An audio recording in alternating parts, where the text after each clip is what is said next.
Passport করা নিয়ে খুবই গুরুত্বপূর্ণ এবং কঠিন বার্তা দিলেন অন্তর্বর্তীকালীন সরকারের প্রধান ডক্টর ইউনূস।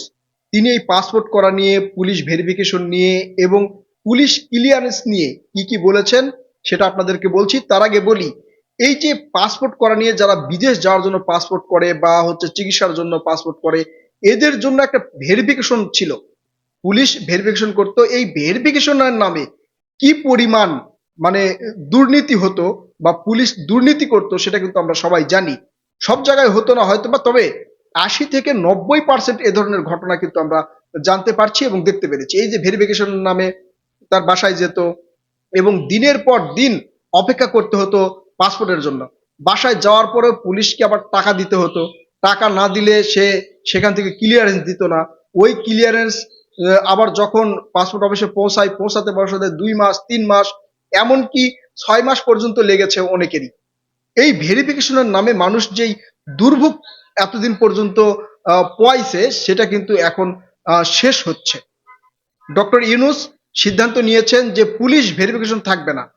তিনি বলেছেন পাসপোর্ট পাওয়া হচ্ছে নাগরিকের অধিকার, আর এই অধিকারের মধ্যে কেন এত ঝামেলা, কেন পুলিশ ভেরিফিকেশন করতে হবে, কেন সেটা পাঠাতে হবে এবং পাসপোর্ট পেতে কেন এত দিন দেরি হবে একজন নাগরিকের। প্রিয় দর্শক, এটা কিন্তু খুবই গুরুত্বপূর্ণ একটা কথা এবং এই পাসপোর্টের ভেরিফিকেশন বাতিল করা হয়েছে। সেই বাতিলের তথ্য জানিয়েছেন এই ডক্টর ইউনূসের প্রেস সচিব। তিনি এক ফেসবুক পোস্টে বলেছেন যে এই পাসপোর্টে পুলিশ ভেরিফিকেশন বাতিল করা হয়েছে।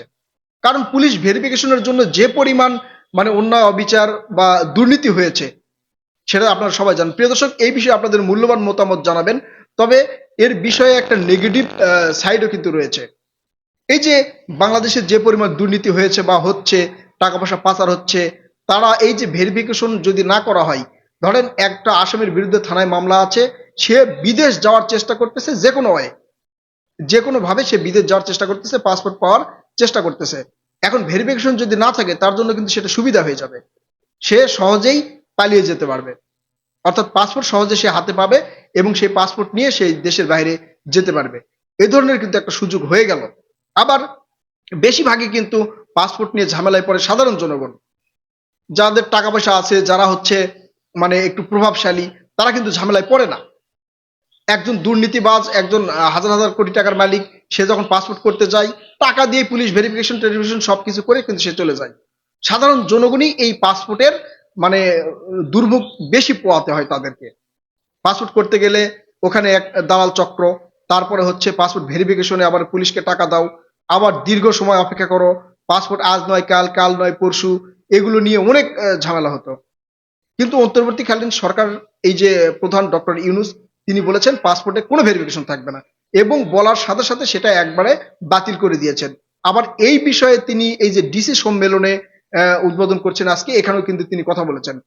তিনি বলেছেন যে পাসপোর্ট নিয়ে মানুষকে হয়রানি করা যাবে না, পাসপোর্টের পুলিশ ভেরিফিকেশনের প্রয়োজন নেই এবং দেশকে স্থিতিশীল করতে এই জেলা প্রশাসক যারা রয়েছেন তাদেরকে সতর্ক থাকার নির্দেশও তিনি দিয়েছেন। প্রিয় দর্শক, ডক্টর ইউনূসের অর্থাৎ এই অন্তর্বর্তীকালীন সরকারের এই সিদ্ধান্ত আপনারা কিভাবে দেখছেন, কতটা সঠিক বা ব্যাঠিক মনে করছেন, সেটা আপনারা আপনাদের মূল্যবান মতামত কমেন্ট করে জানাবেন। এবং এই ডক্টর ইউনূসের কি কি ভুল ত্রুটি আছে এই পাসপোর্ট বিষয়ে, যেহেতু আজকের এই ভিডিওটা হচ্ছে পাসপোর্ট বিষয়ে, কি কতটা ভুল রয়েছে সেটাও আপনারা আপনাদের মতামতগুলো তুলে ধরবেন। প্রিয় দর্শক, আমাদের চ্যানেলটি সাবস্ক্রাইব করার অনুরোধ করছি। সকল প্রকার নিউজ আপডেট পেতে আমাদের সাথেই থাকুন। ধন্যবাদ।